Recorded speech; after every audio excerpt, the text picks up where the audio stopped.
Hi there, this is Electric Fields. This is the first lesson in the series, and this is Uniform Fields, part of the A-level physics topic.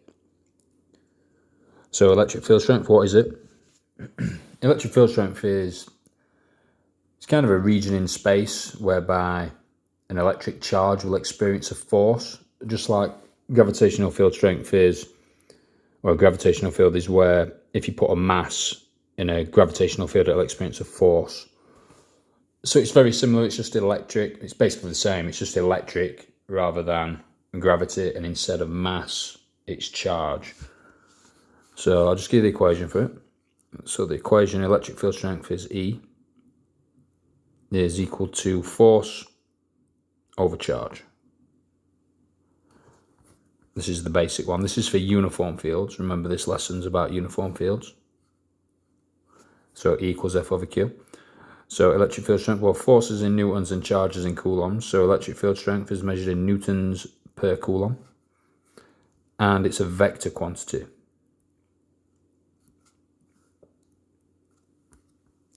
Okay, let's move on. Remember, just pause at any time if you need to.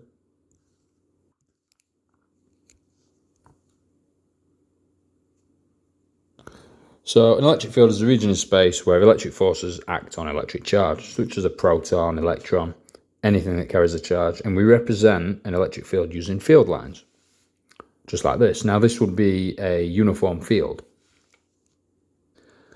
So what does a uniform field mean?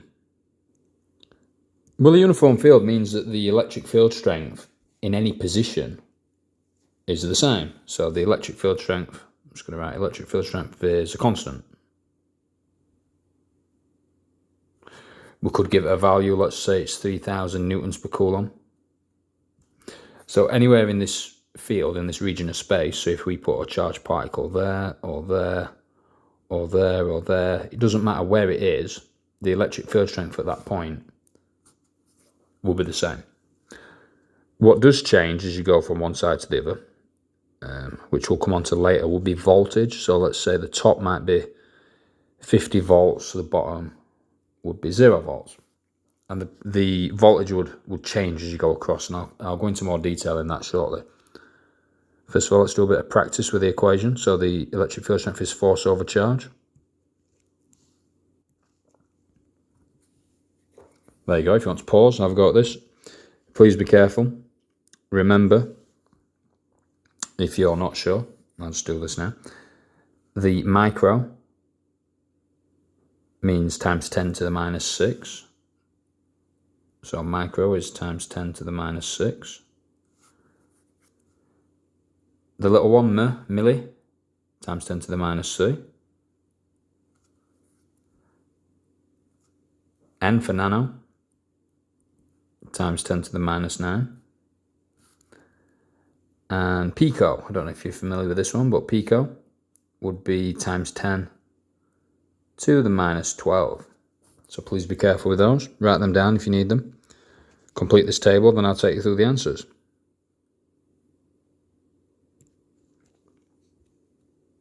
So the first one, electric field strength, force over charge, gives us 4.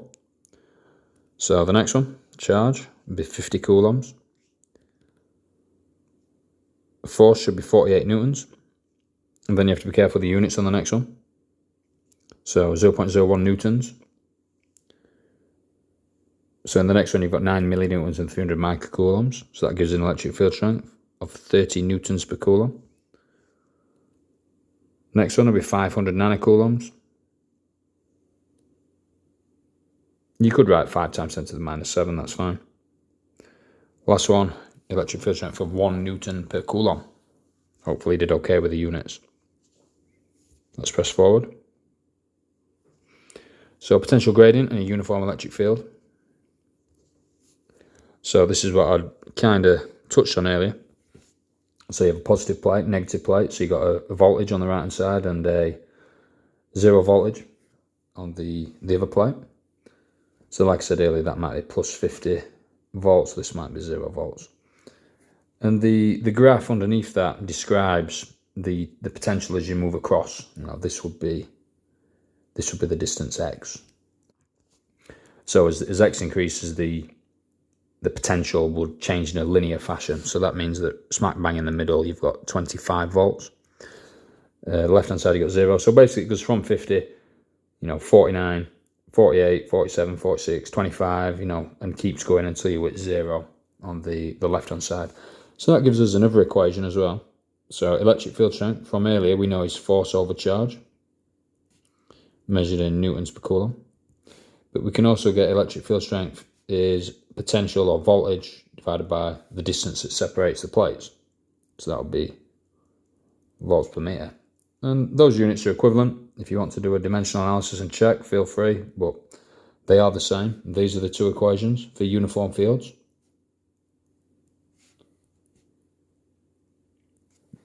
So let's move on. It's got this question. If you haven't got it, please pause. Calculate the electric field strength between two parallel electrodes separated by 2 millimeters and a potential difference of 60 volts. So really easy. Electric field strength is V over D.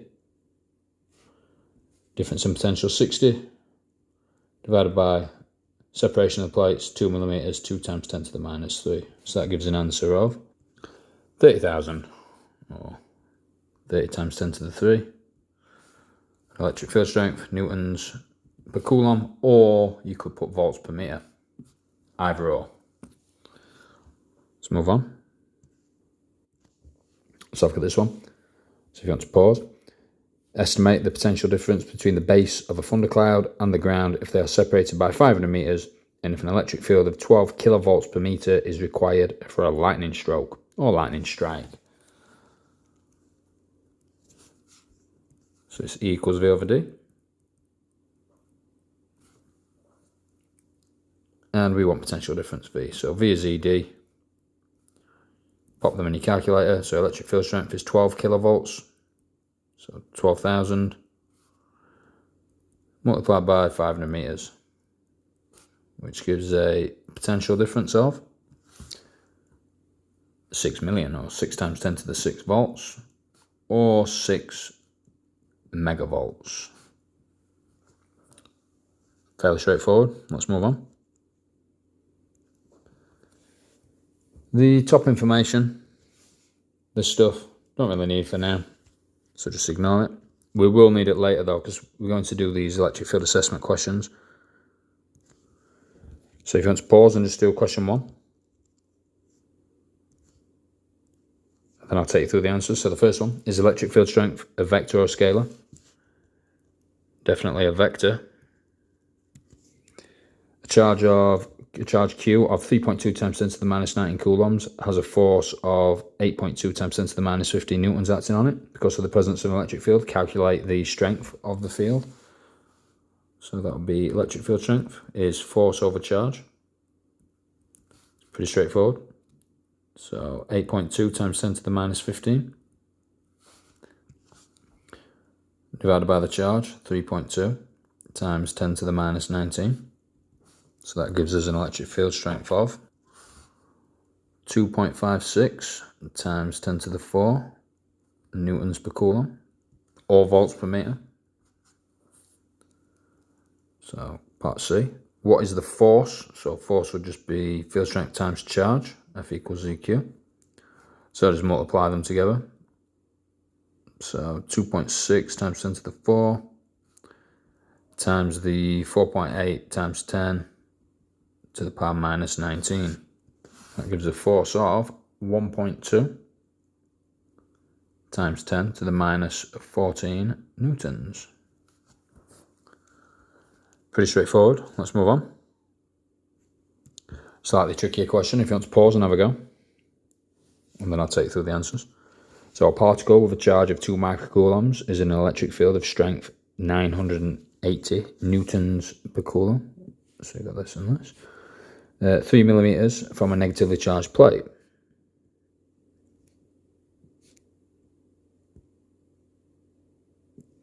So first part, what is the force on the particle? So it's a uniform field. So F equals EQ. Times those numbers together. So electric field strength is 980. multiplied by the charge, 2 microcoulombs. So 2 times 10 to the minus 6 gives us a force of 1.96 times 10 to the minus 3 newtons. Part B. What is the work done by the field on the particle if it moves to the negatively charged plate? So work done is force times distance. So FD. We've got the force, the 1.96 times 10 to the minus 3, multiplied by the distance of 3 meters. I think I might have said 3 millimeters earlier. If I did, just ignore that. That's obviously wrong. So work done is force, 1.96 times 10 to the minus 3, multiplied by a distance of 3 meters. That gives us 5.88 millijoules times 10 to the minus 3. Part C, what type of energy is gained by the particle when it moves? Well, when it moves, it'll be speeding up. So it'll gain kinetic energy. So C would be kinetic energy. And part D, what type of energy is lost? Safe bet to go with electric potential.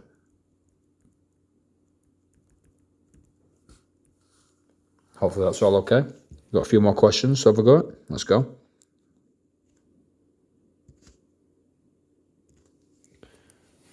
If you want to pause and have a go at this, and then I'll take you through the answers. 2 parallel metal plates separated by a distance d have a potential difference V across them. What is the magnitude of the electrostatic force acting on charge Q placed midway between the plates? Typical type of question that you might get in an exam, multiple choice. This question is designed just to fool you and make you go for the wrong answer. Essentially, what we need to remember is that the electric field strength at any point in a parallel field is the same.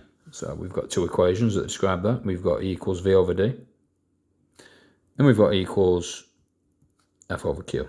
And what we can do in this scenario is just make these quantities, or these expressions, equal to each other.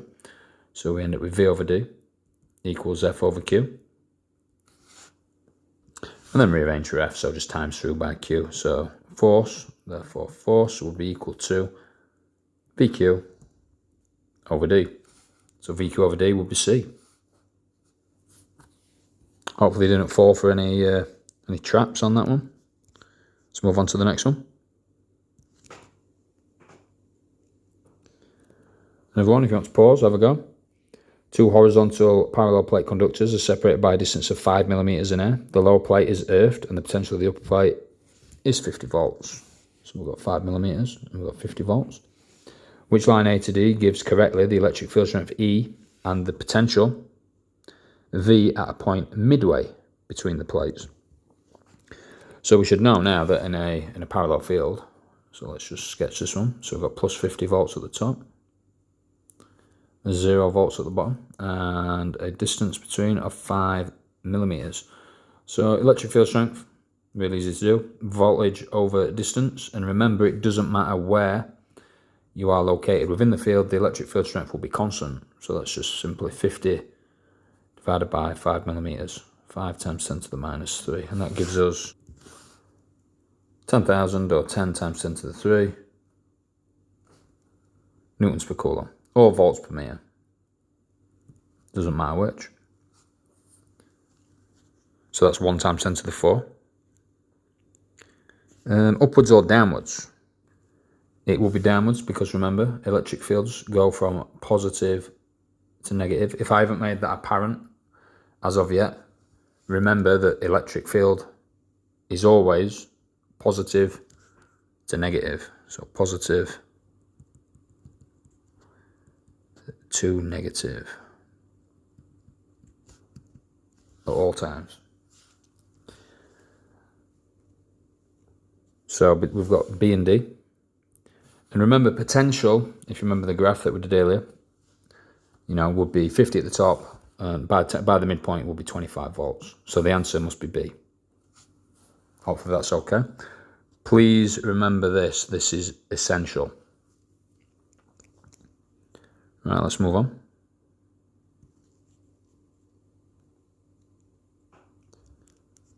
So last one. So in a uniform electric field, I want you to sketch a graph of electric field strength against distance. What do you think it might look like? If you want to pause, I'll just give you a second and then I'll take you through the answers. So remember, in a uniform electric field, it doesn't matter where you put the charged particle, it will experience the same force because the electric field strength is constant. So the graph would look like this, constant electric field strength. So that's lesson 1 done. Hopefully that went okay. Thanks for watching. I'll speak to you soon.